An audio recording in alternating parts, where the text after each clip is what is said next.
England के खिलाफ अपना लास्ट 3 टेस्ट मैचेस का स्क्वाड अनाउंस कर दिया। और अगर इस स्क्वाड की बात करें तो सबसे बड़ा नाम जो विराट कोहली है वो कंफर्म हो चुका है कि वो अगले 3 टेस्ट मैचेस के लिए नहीं होंगे। और सबसे बड़ी चीज मैं आपको बताऊं, विराट कोहली के टेस्ट करियर के अंदर ऐसा पहली दफा हो रहा है, 13 साल के अंदर ये पहली दफा हो रहा है कि विराट कोहली किसी टेस्ट सीरीज का प्रॉपर तरीके से उसको ना खेले।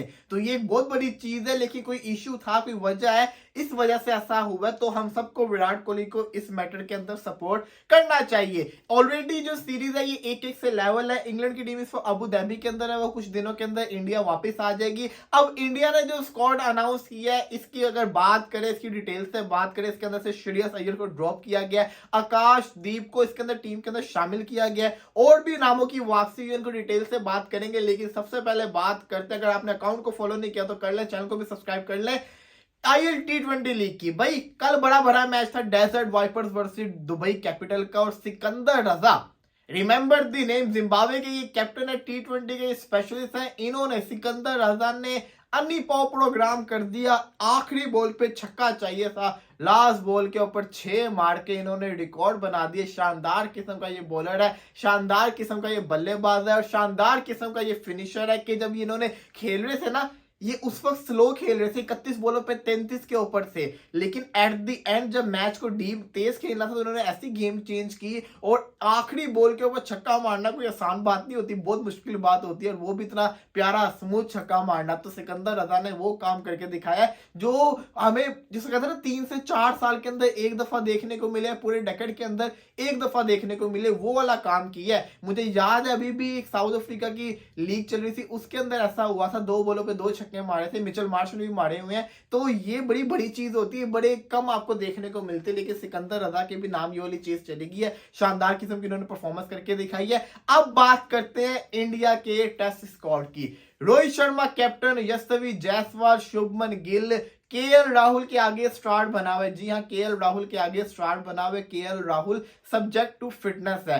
केएल राहुल को अगले 3 टेस्ट मैचेस के सिलेक्ट कर लिया, लेकिन अगला टेस्ट मैच वो खेलेंगे या नहीं खेलेंगे ये उनकी फिटनेस के ऊपर आता है। इसी के साथ साथ सरफराज खान, रजत पाटीदार, ध्रुव जैलर, वाशिंगटन सुंदर, रविंद्र जडेजा प्रॉपर फिट होकर वापस आ गए हुए हैं, उनके आगे स्टार्ट नहीं बना हुआ। रविचंद्रन अश्विन, अक्षर पटेल, मुकेश कुमार, मोहम्मद सिराज की भी वापसी होगी, जसप्रीत बुमराह, आकाशदीप है, कुलदीप यादव है, अक्षर पटेल, अश्विन, ये जिसको कहते हैं ना केएस भारत, ये है इस वक्त इंडिया का स्क्वाड अगले 3 टेस्ट मैचेस के लिए। अब इस स्क्वाड को अगर आप देखेंगे तो सवाल ये आता है कि प्लेइंग 11 क्या होगी। तो मैं आपको एक प्लेइंग 11 बना के दिखाता हूँ। रोहित शर्मा, जायसवाल, गिल टॉप 3 हो गए।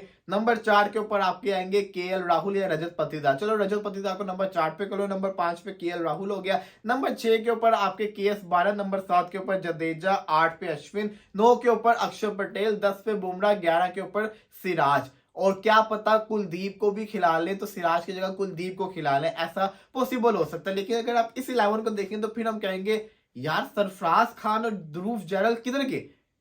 अब सरफराज खान का कीपिंग का मसला बनता है, वो उस तरह की कीपिंग नहीं कर सकता जिस तरह से केएस भारत करता होता है। तो सरफराज खान को एज अ बैटर खिलाना पड़ना है। Sarfaraz Khan as a batter proper जब खेलेगा तो इसका मतलब है कि उसको किस किस प्लेयर की जगह खिला सकते हैं। गिल की जगह, गिल ने तो सेंचुरी मारी है।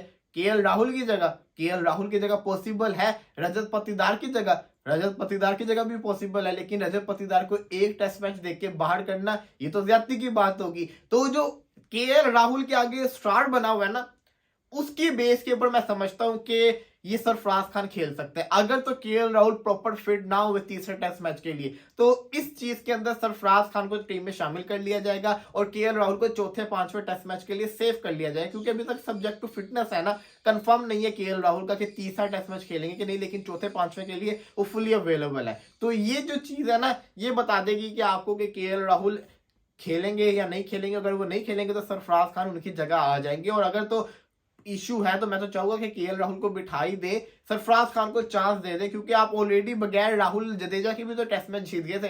तो डरना नहीं है, लड़कों को चांस देना चाहिए। मजे की चीज ये है कि मैं पिछले 3 से 4 साल का ना सर्वे देख रहा था, सबसे ज्यादा न्यू लड़कों को चांस दिया है पाकिस्तान और इंडिया ने। जी हाँ, इंडिया और पाकिस्तान ने इंटरनेशनल क्रिकेट के अंदर 40+ डेब्यू करवाए हैं इन 3-4 सालों के अंदर, बाकी टीमों ने करवाए नहीं है। तो इससे पता चलता है कि कितना क्रिकेटर पाकिस्तान और इंडिया के अंदर आ रहा है कि हम डेब्यू करवाए जा रहे हैं। लेकिन इंडिया के पास तो प्लेयर्स नजर आ रहे हैं, पाकिस्तान के पास प्लेयर्स वो नजर नहीं आ रहे। तो ये तो हो गया ना कि अब सरफराज खान को खिलाने का तरीका। रजत पाटीदार को ना निकालिए क्योंकि उसने सिर्फ और सिर्फ एक टेस्ट मैच खेला, उसका हक बनता है एक और टेस्ट मैच खेलना। रही बात गिल ऑलरेडी परफॉर्मेंस दे चुका है, तो केएल राहुल की ही रिप्लेसमेंट बनती है अगर वो फिट नहीं है। और अगर तो केएल राहुल प्रॉपर फिट है तो फिर आपकी यही 11 होगी। फिर आपको बहुत बड़ा जैसा कहते हैं ना कॉम्प्रोमाइज करना पड़ना है। राहुल से कीपिंग करवाएं, केएस भारत को बिठाएं और सरफराज खान को टीम के अंदर लेकर आ जाए, ये बन सकता है। रही बात 4 स्पिनर या 3 स्पिनर की, तो इंडिया पिच देखने के बाद डिसाइड करेगा। लेकिन मुझे लगता है कि है ना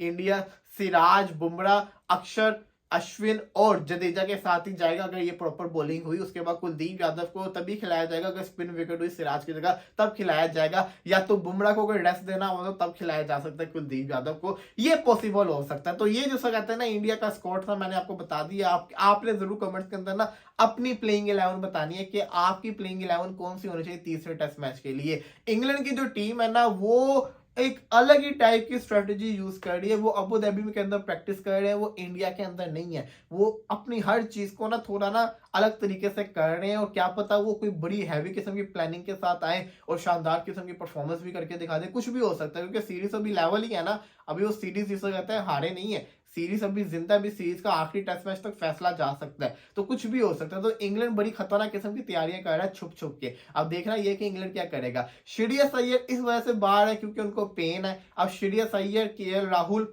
और एक और बॉलर था दीपक चाहर, हाँ दीपक चाहर, ये 3 हो गए। इसी के साथ साथ एक और नाम था, नाम मुझे याद नहीं आ रहा। ये जो 3 चीज प्लेयर्स है ना, ये आपको साल के अंदर 2 दफा इंजर्ड होते जरूर नजर आएंगे। ये साल के अंदर आपको 2 दफा इंजर्ड होते हैं जरूर नजर आएंगे। अभी श्रेयस अय्यर और राहुल इतनी बड़ी इंजरी के बाद आए थे, फिर से इनको पेन शुरू हो गई थी, फिर ये बैठ गए। अब पहले राहुल बैठा, अब अय्यर बैठ गया। और दीपक चाहर का तो कंफर्म है ना कि जब भी आईपीएल आती है उससे पहले भी इंजर्ड होते हैं, उसके बाद भी इंजर्ड होते हैं। दीपक चाहर इतना अच्छा ऑलराउंडर था, लेकिन इसकी इंजरी की वजह से ना ये बेचारे का करियर बड़ा थोड़ा रह गया हुआ है। इसी के साथ साथ अगर बात करें तो ये पूरी अभी तक की न्यूज जो मैंने आपको बता दी। रही बात पीएसएल की, तो पीएसएल की जो ट्रॉफी की सेरेमनी है वो 13 को होगी। इसी के साथ साथ पीएसएल की जो फिजिकल टिकट्स हैं वो 12 को अवेलेबल होंगी। और इसी के साथ साथ पीएसएल जो है वो 17 फरवरी से शुरू हो रही है। टीम्स के आज कैंप लगना शुरू हो जाएंगे। कोयटा भी अपना कैंप लगाएगा, लाहौर का तो ऑलरेडी कैंप लगा हुआ है, बाकी टीमें भी आज अपना कैंप लगा लेंगी।